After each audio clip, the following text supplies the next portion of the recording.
It is not easy because you really need to prove that you have understood and practiced Scrum. And we're really proud about also like professional Scrum, not just follow the rules of Scrum, but really have understood what is the meaning behind those elements in the framework. And this is really what the process is there to find out. Do you have the depth? Kind of, have you practiced Scrum enough in the industry? Have you gone through tough situations to make tough calls? All of these elements, and this is what the process is really there for. And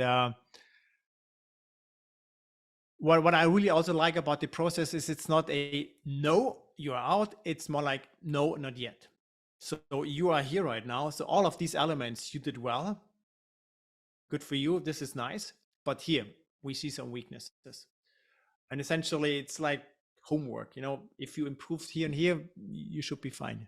So then people often come back sometimes after a couple of weeks, couple of months, and then they prove that they have advanced, and then they will move on in the process. So I've seen people like really getting into that. They had the experience, everything. It took them 6 months. Other people a year, maybe 2 years. So if you have the interest of becoming a PST, it's nothing you just do in a month. So there's really some serious process behind it.